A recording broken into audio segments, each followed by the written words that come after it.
Good morning, or depending when you're watching this, good afternoon, good evening, or good night. My name's Ross, and as always told, out of Voice of Radio. So today, I'm here to spread the word about Megalopony EX. There's been a lot of discussion about Megalopony since it was revealed, and then a lot of discussion has basically been, could this actually be like a real genuine card that makes a real genuine deck, or is it just a little bit overblown? Well, I'm starting to see some results trickling out from Japan right now, which are suggesting maybe, just maybe, Megalopony could work with its best friend Dusknoir. Cool. Alright then. So what does Megalopony actually do?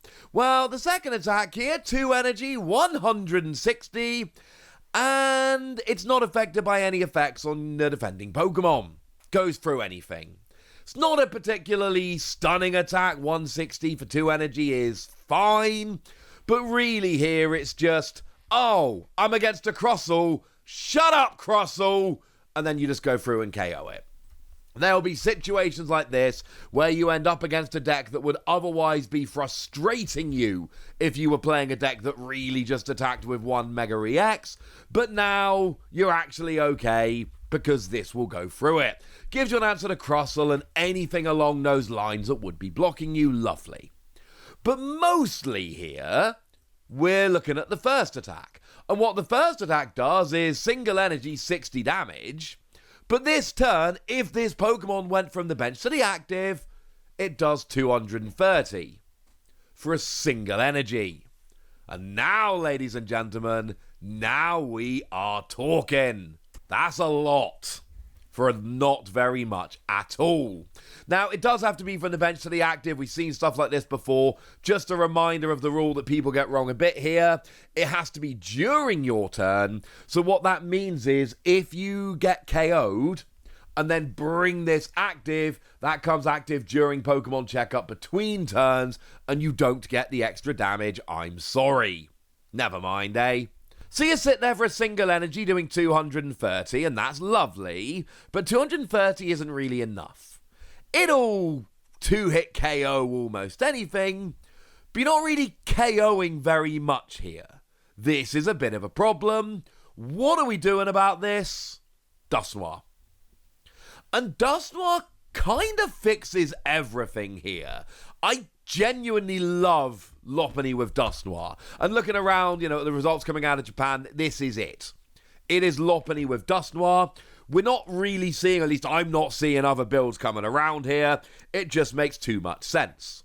Now, what you do here is you KO Dusknoir, and you get to drop 13 damage counters. Now, that's really important, because now you're not hitting 230, now you're hitting 360.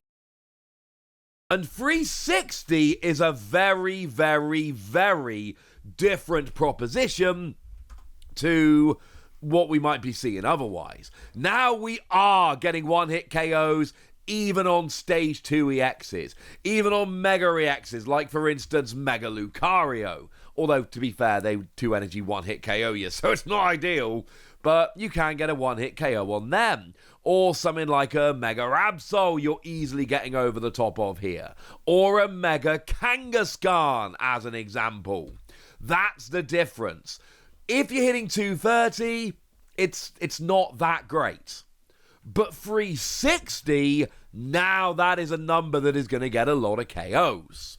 Now, the counter-argument here, of course, is, well, hang on a second, you're just giving up prizes. And the answer is you got a 330 HP Megalopony. If this doesn't get KO'd, well, that means that you can give up, like, as many prizes as you like.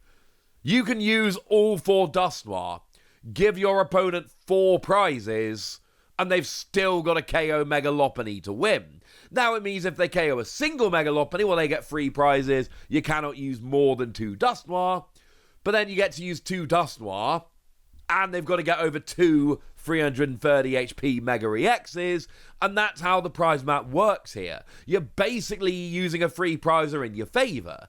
Either they struggle to get over the first one, and that gives you potentially all 4 uses of Dusknoir, or you can use 2 Dusknoir, and they've still got to KO 2 Megas. Either way, you can make it work. There is opportunity for healing in a Megalopony deck. Now, the lists I'm seeing aren't playing it, so I got to warn you along those lines. But you could always use something like Professor Turo to pick it up, and you'd lose a single energy because that's all you actually have on you is a single energy.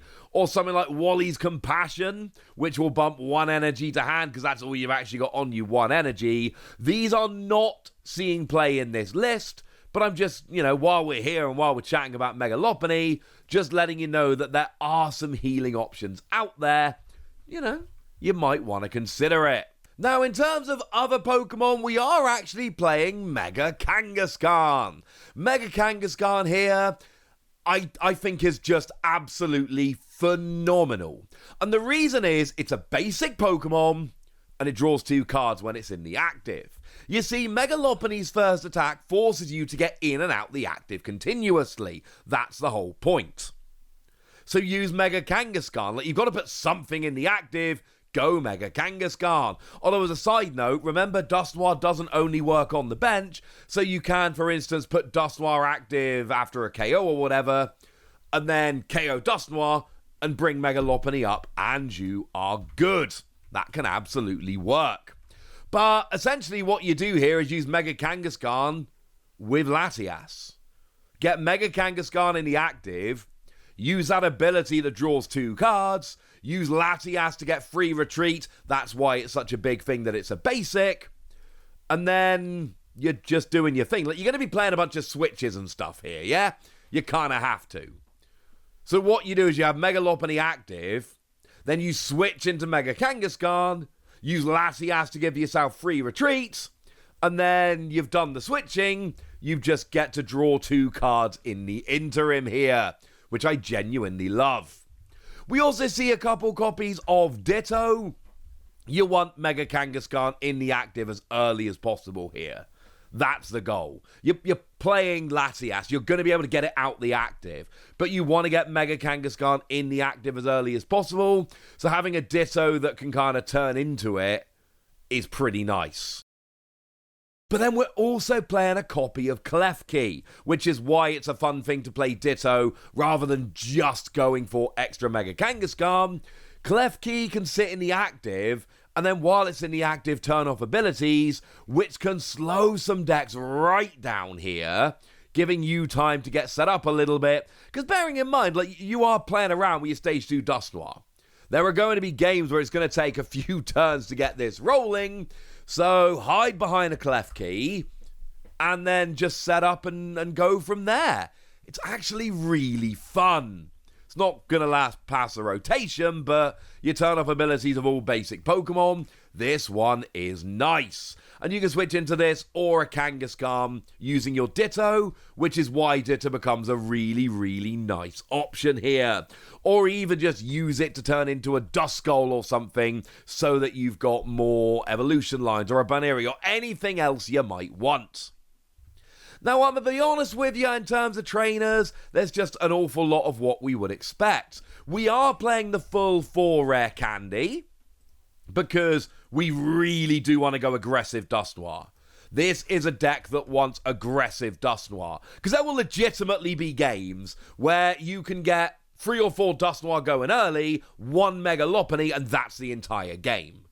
It's not going to happen every game, but there will be games you can go that fast with this deck. And it's worth noting that Cypher Maniac's Code Breaking is obviously a ridiculous card here, because I've explained to you how the deck is set up to use the draw from Mega Kangaskhan.